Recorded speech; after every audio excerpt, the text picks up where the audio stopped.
Amados hermanos, estimados amigos, les saludamos en el gozo de Cristo el Señor con un abrazo fraterno. Quiero invitarles a que leamos juntos una porción de la Escritura a fin de que seamos enseñados por el Señor.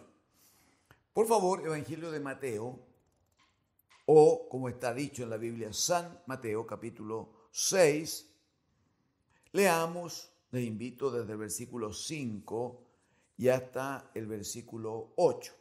Desde el versículo 5 al versículo 8. Leo en el nombre del Señor Jesucristo.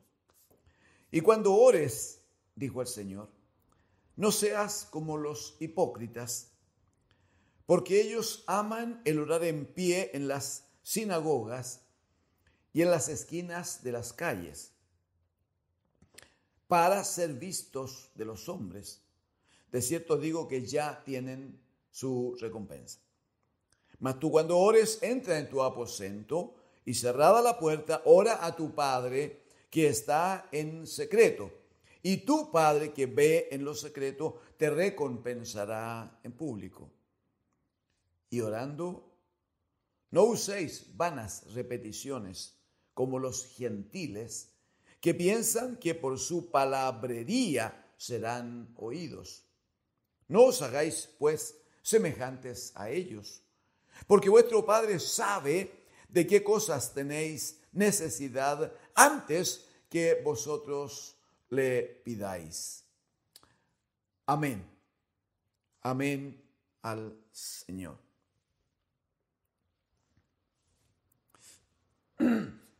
Estamos, amigos y hermanos, estamos intentando conocer un poquito más acerca de esta declaración que hizo el Señor Jesucristo en el capítulo 6 de Mateo, en el versículo 1, cuando le dice a las gentes y a los discípulos que estaban con él, guardaos de hacer vuestra justicia delante de los hombres.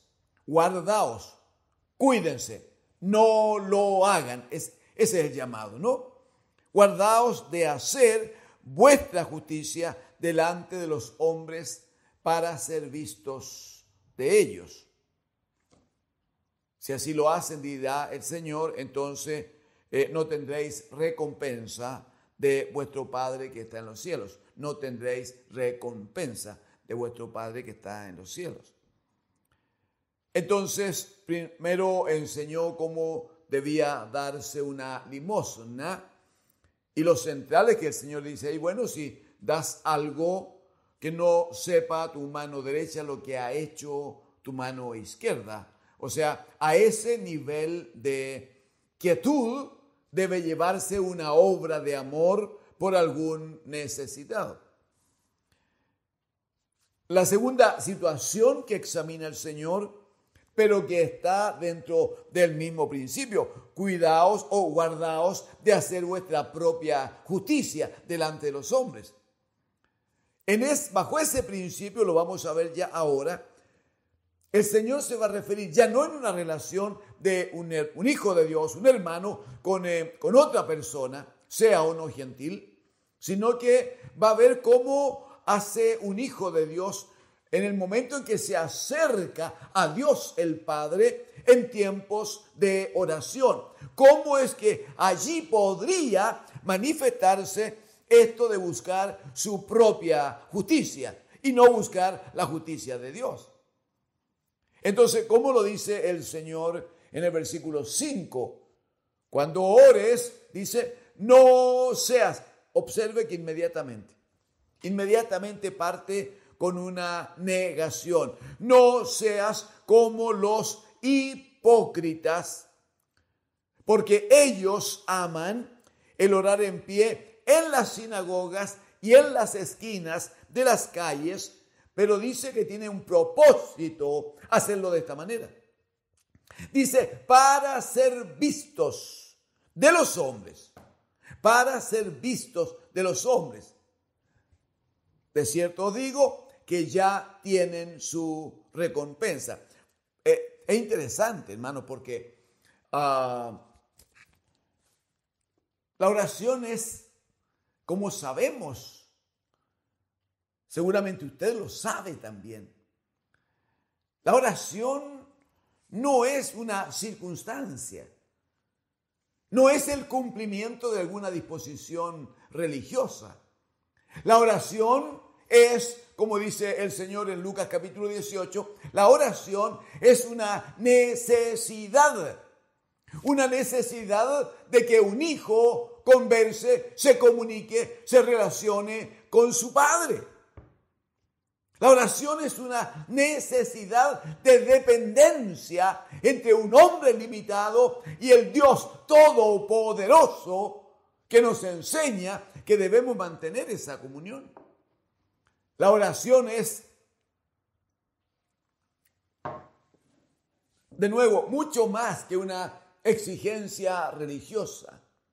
Debe ser una necesidad de comunión, de contacto permanente con Dios el Señor, con Dios nuestro Padre. No sé si hoy podamos, pero quisiéramos llegar a ver, por causa de la Escritura, que la oración ni siquiera debiera ser un hecho aislado en nuestras vidas. Vamos a conversar de cómo el Señor mandó que este hecho aislado se haga. Debe hacerse. El Señor dijo que era de toda necesidad.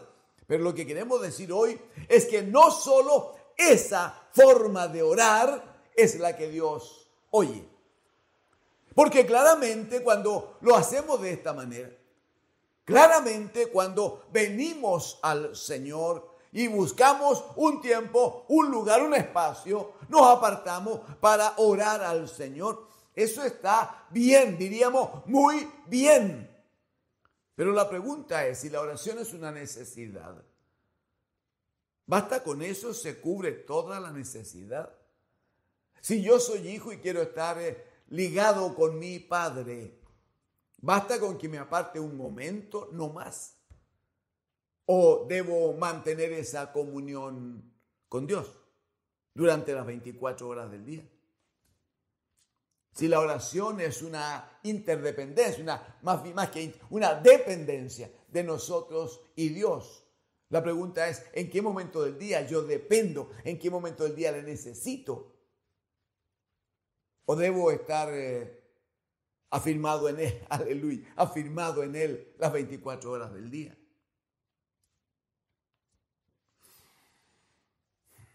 Pues bien, el Señor Jesucristo dice, lo primero es no hagan su propia justicia, háganlo, no lo hagan a la manera de ustedes, no busquen que los hombres hablen bien de ustedes, no busquen que alguien les vaya a aplaudir o les declare que son más santos porque oran en un lugar público o porque oran de viva voz o porque hacen alguna manifestación para llamar la atención. No, no lo hagan así, dijo el Señor. No está bien así, no lo hagan de esa manera. Mateo 6:33, Jesucristo dio instrucción, buscad primeramente el reino de Dios y su justicia. Guardaos de hacer vuestra propia justicia. No, hay que hacer la justicia de Dios. Y la justicia de Dios es honrar a Cristo, el bendito Hijo, y estar atentos a su gobierno, a su mandato, a su instrucción. En ese contexto, ¿qué dijo el Señor respecto de la oración que nosotros debemos hacer? Versículo 6, por favor, versículo 6.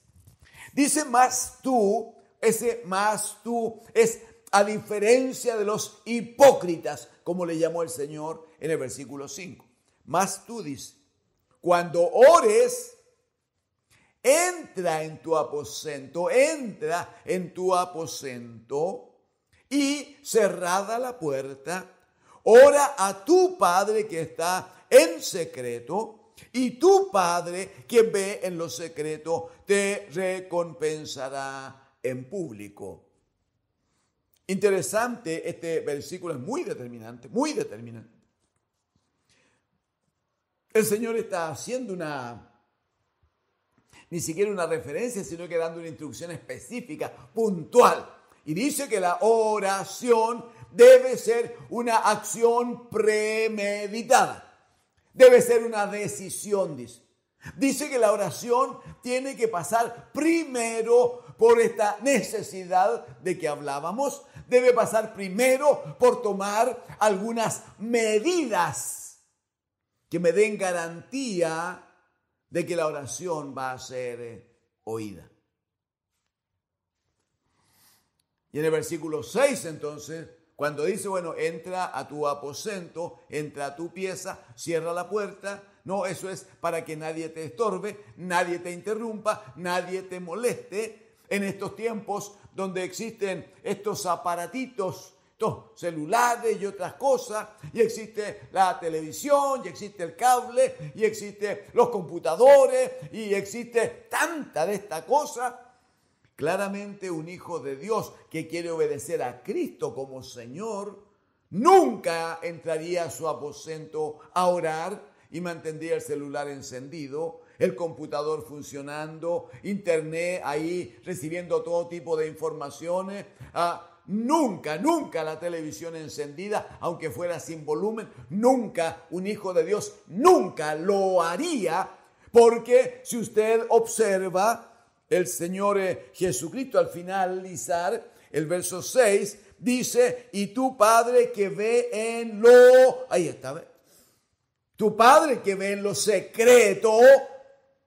Lo que está diciendo es que la comunión, la comunicación, la relación entre nosotros y Dios debe ser una relación en secreto, sin interrupción, sin interferencia, sin que nadie se meta allí, en ese tiempo de intimidad que tengo con Dios el Señor, en esa intimidad que tengo con Él.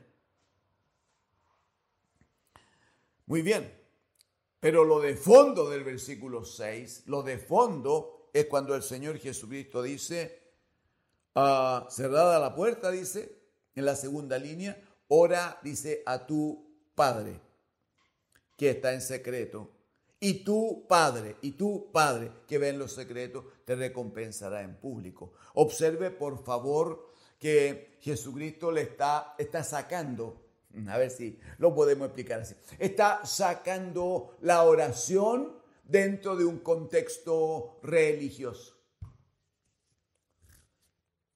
No está diciendo, bueno, hagan un procedimiento así como de preparación, tienen que dar 3 pasitos hacia adelante, 2 para el otro lado, porque bueno, siguiendo este procedimiento se va a cumplir. No dice nada de eso. Cuando dice entra a tu aposento, lo que está diciendo busquen estar en el secreto de Dios, en la intimidad de Dios, porque vuestro Padre que ve en lo secreto te va a recompensar en público. Eso de entrar a la pieza, cerrar la puerta y allí orar al Padre es porque esa comunión y esa comunicación debe ser tan rica, tan íntima, que nunca debería ser interrumpida. Por favor, piense un poquito lo que es entrar con la oración a la presencia misma de Dios. La Escritura da abundante información de cómo a Dios uno lo ubica en lo que en el templo que fabricó Salomón, como en el templo había dos porciones fundamentales, en el templo el lugar santísimo y el lugar santo. En el lugar santo los sacerdotes ministraban todos los días, dice, permanentemente. Sacerdotes, hombres como nosotros, entraban y salían permanentemente ministrando. Pero dice que en el lugar santísimo solo un hombre designado para ello, preparado para ello, santificado para ello, con exigencia de cómo vestirse, cómo actuar, cómo entrar y cómo salir. Una sola vez al año el sumo sacerdote, una sola vez al año, después de prepararse adecuadamente por tiempo no menor, podía entrar al lugar santísimo y ofrecer sacrificio a Dios. Y si el hombre no estaba preparado, y si el sumo sacerdote no llegaba en las mejores condiciones, entonces ese hombre moría. Está dicho en la palabra del Señor. Ese hombre moría, porque el lugar santísimo es el lugar de donde hay un entendimiento que Dios ha dado, de cómo es este el lugar donde habita la presencia misma de Dios. Hebreos capítulo 9, capítulo 10 va a decir que Cristo el Señor, cuando muere y el Padre le dice, siéntate a mi diestra para que ponga a los enemigos bajo tus pies, Hebreos capítulo 9 y 10 va a decir que Cristo no entró en un tabernáculo hecho por la mano del hombre, sino que entró en el cielo mismo. O sea, el cielo, como dice Isaías 66:1, el cielo es mi trono. Allí está la gloria de Dios. Allí está la santidad de Dios. Allí está. Por eso que cuando oramos, si lo hacemos correctamente, si lo hacemos en la gracia de Dios, si lo hacemos con la solemnidad, con el respeto, con el temor de Dios que corresponde, si nunca oramos por cumplir, nunca oramos porque nos mandaron a orar, nunca oramos porque alguien estableció una cadena de oración. No. Si oramos porque reconocemos que tenemos comisión del Señor, porque hay mandamiento, pero también porque mi alma gime por estar en la presencia del Señor. Si oramos con esa necesidad, y el Espíritu nos da testimonio de que cada vez que oramos, entramos a la presencia misma de Dios, al lugar santísimo. ¿Le parece a usted que si uno está allí conversando con Dios el Padre, vaciando su alma de la necesidad que tiene, pidiendo respaldo, pidiendo respuesta, pidiendo bendición, pidiendo sabiduría, pidiendo que se revele por su Espíritu Santo la palabra que nos ha venido del cielo? Si usted está en la presencia de Dios, tratando cosas de ese nivel, ¿le parece que estaría bien que alguien le interrumpiese esa conexión, esa comunicación? ¿Cuánta sabiduría tenía el Señor Jesucristo cuando decía, no, si van a orar, entren a la pieza, cierren, asegúrense que nadie moleste, sin computador, sin celular, sin radio, sin televisión, sin todo. Porque para comunicarte con Dios no necesitas sino fe, un corazón necesitado y humillado a los pies del Señor. Porque como dice el profeta en el Salmo 51, al corazón contrito y humillado no desprecia el Señor.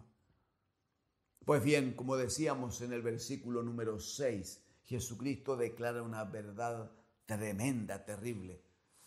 Y Él dice, ¿quiénes son los únicos que pueden orar y deben orar?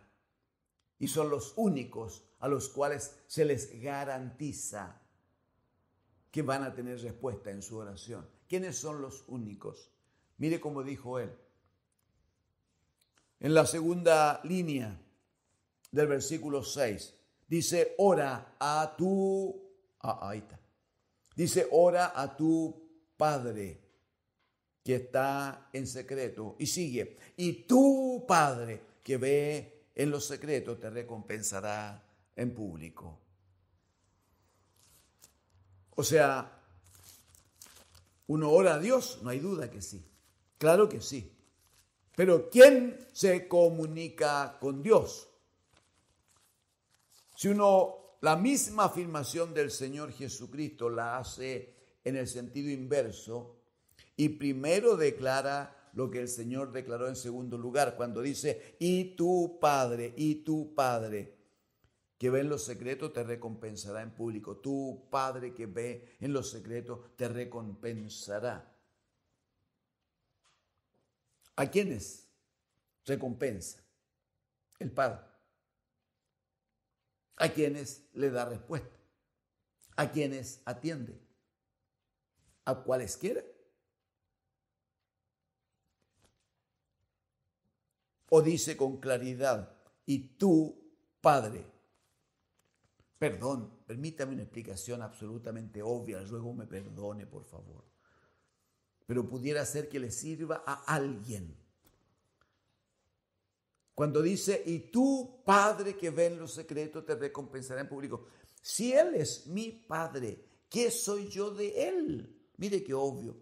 Pero por favor, perdóneme. Si Él es mi Padre y oro a mi Padre, ¿en qué condición vengo yo delante de Él? en la condición de un religioso, en la condición de uno que hace las cosas bien, en uno que se porta bien, uno que es buen ciudadano. ¿En qué condición vengo? ¿No vengo acaso en la condición de hijo? La pregunta es, ¿cualquiera puede decirle Padre nuestro? ¿Cualquiera puede venir en condición de hijo? ¿Cualesquiera? O como dice Juan capítulo 1, versículo 12, mas a todos los que reciben a Jesucristo, los que creen en su nombre, les dio potestad de ser hechos hijos de Dios. Les dio potestad de ser hechos hijos de Dios. Pero no cualquiera, no es el vecino, no es cualquier persona, no es que pase por alguna situación, alguna posición económica, social, intelectual determinada. No. No tiene que ver con eso. Dije hace 4 minutos atrás que el Señor Jesucristo lo que hace es quitarle a la oración ese manto de, comillas, religiosidad. ¿Y qué dice Él? Oren a su Padre. Y en vez de orar a un Dios lejano, altísimo, desconocido, Él dice, oren a su Padre. Oren en condición de hijos. Entonces, ¿quiénes son los únicos que podemos orar a Dios con respuesta de Dios? ¿Quiénes son los únicos que podemos venir al Señor sabiendo que tenemos garantizada su respuesta para nosotros? Y la explicación es, solo los hijos tienen garantizada la respuesta de su Padre. Cualquier ejemplo que pongamos,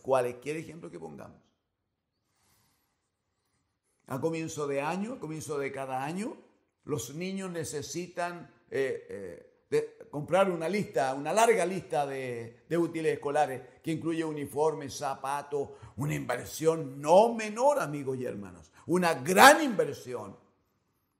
La pregunta es, ¿qué haría usted?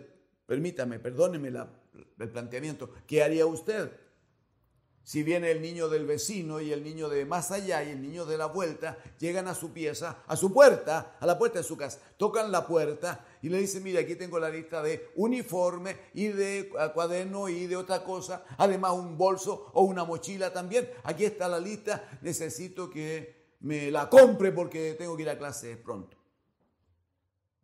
Por favor, ¿qué haría usted? A lo mejor me dice, no, yo soy buena gente, yo le ayudaría con algunos cuadernos. No, discúlpeme, no estoy preguntando si le tendería la mano, no estoy preguntando si le ayudaría un poco. No, estoy hablando de la lista de útiles que necesita, la lista de inversión que necesita. Hagámoslo más fácil, es su responsabilidad cubrir esa lista de necesidades del niño que vive en la otra cuadra. O usted dirá como yo, bueno, que la lista se la lleve a su padre. ¿Se entiende? ¿Por qué hay mucha gente que trata de orar a Dios? ¿Por qué hay tanta gente que trata de rezar a Dios? ¿Por qué hay tanta gente que anda buscando sustitutos? Lamentablemente, la iglesia que vive de religión y no de comunión con Dios ha enseñado cosas tan equivocadas. Entonces inventan que la gente debe orar a la mamá porque la mamá habla con el hijo para que el hijo intervenga y finalmente Dios le responda. Eso no está dicho en ninguna parte de la Escritura. Si no, dice, ¿por qué no le reza a un santito tanto? Un santito que murió hace 200, 500, 1000 años atrás y que no le quedan ni los huesitos. Y dicen, no, récele a este porque este es milagroso. No está nada de eso está dicho en la palabra del Señor. Jesucristo dijo, yo soy el único camino y la verdad y la vida, el único camino. Nadie viene al Padre si no es por mí. Juan capítulo 10, Él dijo, yo soy la única puerta. El que por mí entrare será salvo. Amigos, hermanos, aquí no hay más intermediarios, porque nadie más descendió del cielo para entregar su vida y morir por nosotros. Nadie más recibió de parte del Padre aquella declaración que quedó escrita en Mateo capítulo 3, cuando Jesucristo, el Señor, recibe del Padre la declaración de: este es mi Hijo amado, en él tengo complacencia. Nadie más tiene un sello como ese de que él es el único, el verdadero Hijo de Dios. ¿Y qué hay de nosotros? San Juan capítulo 1, versículo 12. Todos los que reciben a Jesucristo en su vida y los que creen en su nombre, les dio potestad de ser hechos hijos de Dios. Y si somos hechos hijos de Dios, podemos con toda libertad, aleluya, venir y decirle: Padre nuestro, estas son mis necesidades. Aquí está la lista de necesidades para poder estudiar. Necesito que me cubras en esto, que me ayudes en esto. Y la Escritura dice, por Jesucristo lo dijo: si vosotros, dijo a los hombres, siendo malos, sabéis dar buenas cosas a vuestros hijos, cuánto más, dijo él, mi Padre que está en los cielos. Por causa del tiempo debo terminar aquí, pero esperamos volver a reunirnos a la brevedad para que revisemos juntos cómo es que un hombre que está en pecado, un hombre que está lejos de Dios, cómo puede este hombre venir a Cristo el Señor y cómo a través de Cristo puede llegar a ser hecho hijo de Dios. Y solo después de este proceso, todo hombre y toda mujer que ha recibido a Cristo en su vida puede decirle al Padre, puede decirle a Dios: tú eres mi Padre, porque Dios nos va a reconocer como hijos suyos. Amén. Le invito a que lo considere, le invito a que esté atento, le invito a que estemos juntos. Debemos examinar juntos las Escrituras para que Dios, el Señor, nos siga enseñando. Desde ya deseo bendición para usted y los suyos. Amén.